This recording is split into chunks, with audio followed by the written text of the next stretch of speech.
गुरुजी मुझे आपसे एक प्रश्न है जी। आज मैं जो यहाँ पे खड़ा हूँ एक लड़की के बदौलत खड़ा हूँ मैं। किसकी बदौलत? एक लड़की के बदौलत। लड़की? जी, जिससे मैं प्रेम करता हूँ। अच्छा। 2 साल से। ठीक है जी गुरुजी, वरना मैं तो गुरुजी आपकी प्रेमिका आपको यहाँ लेके आ गई? लेके नहीं आई है, मैं खुद आया हूँ।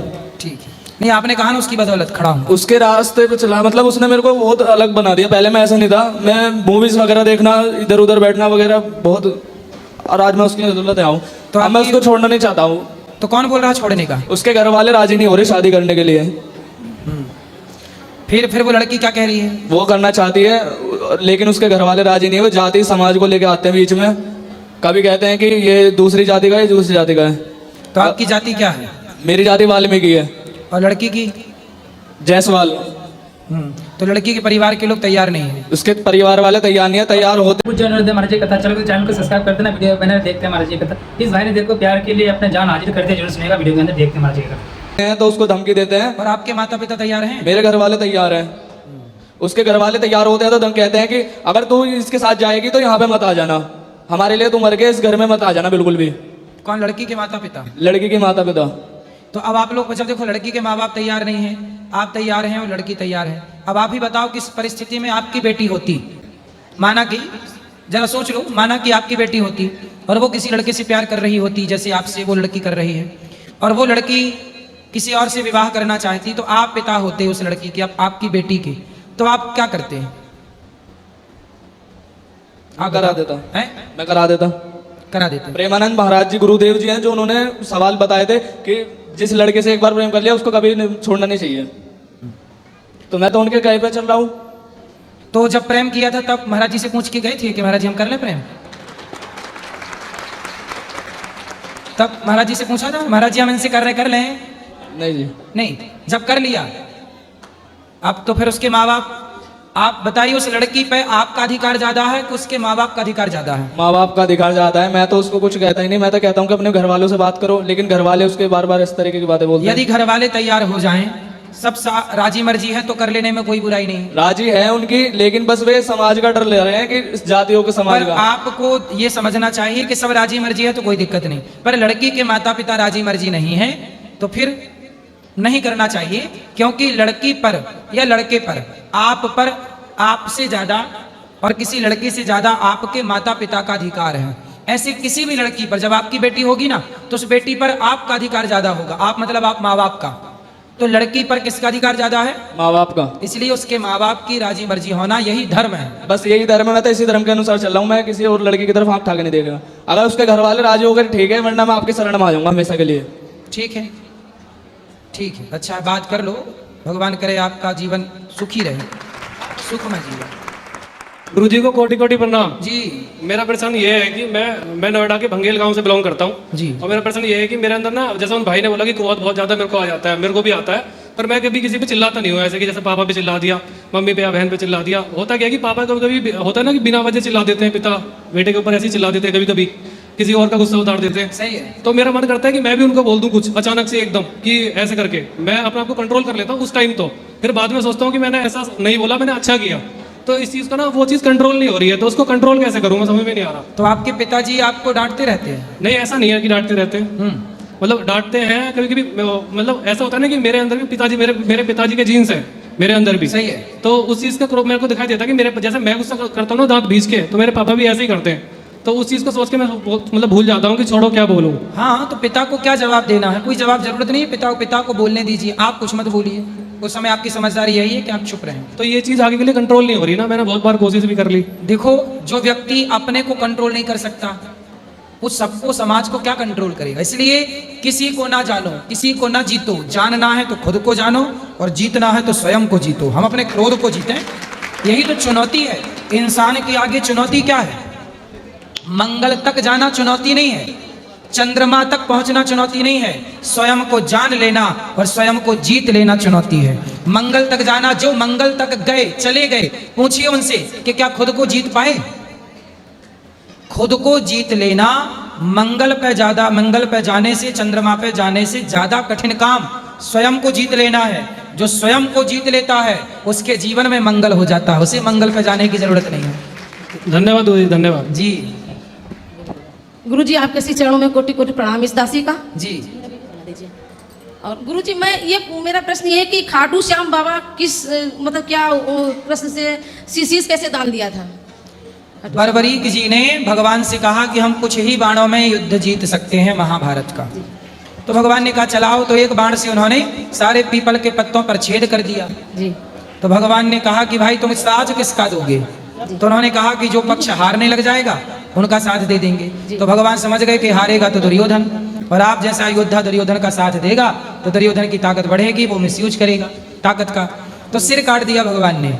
तो कटा हुआ सर पूरा महाभारत देखा। बाद में भगवान ने अपना नाम दे करके मेरा नाम श्याम आज तुम्हें देता हूं और तुम खाटू में जाकर के रहो और सदा मेरा स्मरण करते रहो, जो भक्त आए उन पर कृपा करते रहो। तो तब से नाम पड़ गया खाटू श्याम।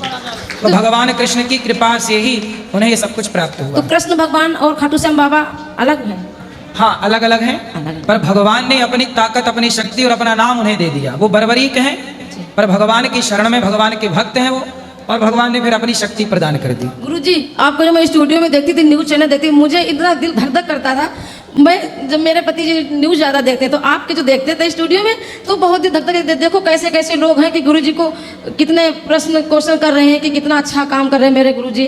और गुरुजी मैं चरणोदक चाहती हूँ आपका, मैं आपका चरणोदक लेना चाहती हूँ। ठीक है भैया, आप तो आशीर्वाद दो।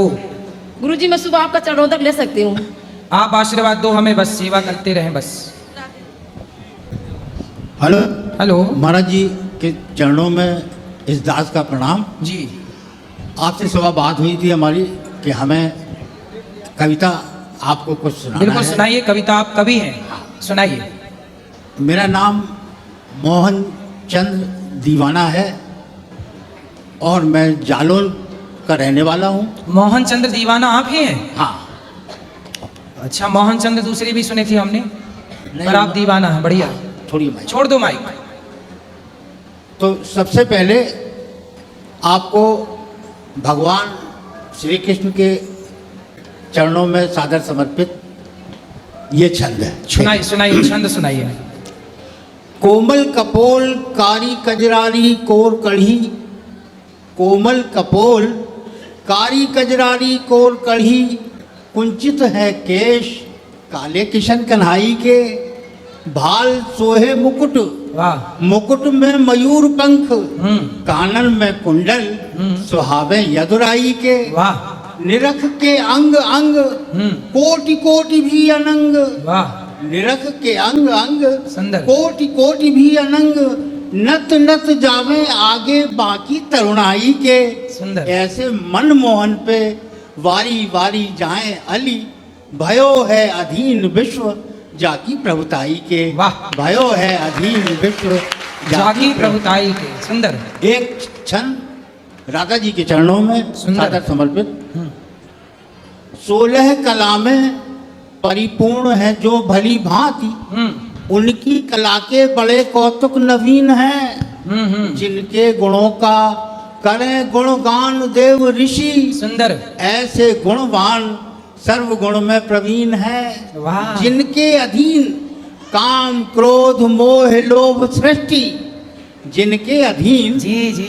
काम क्रोध मोह लोभ सृष्टि, वाह। ऐसे कर्म योगी कृष्ण सृष्टि में विलीन है। वाह, और सुंदर। धन्य धन्य वृष भानुजा, धन्य वृष भानुजा, बड़ी है बड़ भागनी तू, जो त्रिलोकी नाथ है वो भी तेरे अधीन है। वाह। वो भी तेरे अधीन है। वो भी तेरे अधीन है, जो त्रिलोकनाथ है वो भी तेरे अधीन वो है। भी तेरे अधीन है।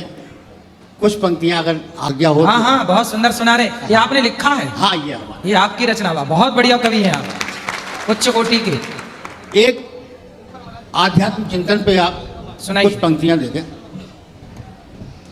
मैं ढूंढता रहा जिसे, मैं ढूंढता रहा जिसे वो आत्मा में है। वाह। मैं ढूंढता रहा जिसे वो आत्मा में है। सुंदर। मैं ढूंढता रहा जिसे वो आत्मा में है, परमात्मा का अंश ही जीवात्मा में है। वाह। परमात्मा का अंश ही जीवात्मा में है, जिसका प्रकाश सूर्य में है, चंद्रमा में है, जिसका प्रकाश सूर्य में है, सूर्य में है, चंद्रमा में है और तारों में जगमगाए वही पूर्णिमा में है, तारों में जगमगाए वही पूर्णिमा में है। और महाराज जी ये विशेष पंक्तियां आपके लिए हैं हाँ, कि अपराध अपराध लघु या दीर्घ हो, अपराध लघु या दीर्घ हो, अपराध लघु या दीर्घ हो वो दंडनीय है। दंडनीय। अपराध लघु या दीर्घ हो, या दीर्घ हो वो दंडनीय है जी। क्षमता क्षमा तो बस उसी परमात्मा में है। वाह। क्षमता क्षमा तो बस उसी परमात्मा में है। और दीवानापन दीवानापन प्रभु के लिए व्यर्थ प्रदर्शन, दीवानापन प्रभु के लिए व्यर्थ प्रदर्शन यदि मन महात्मा सा न धर्मात्मा में है। दीवानापन प्रभु के लिए व्यर्थ प्रदर्शन यदि मन महात्मा सा न धर्मात्मा में है तो दीवानापन प्रभु के लिए व्यर्थ। महाराज जी से एक निवेदन है हमारा कि हमें आपका नंबर चाहिए, अगर कभी भेंट कौन सा नंबर? आपका मोबाइल नंबर। मोबाइल नंबर, ठीक है, ये पंडित जी अभी दे देंगे आपको नंबर। ठीक।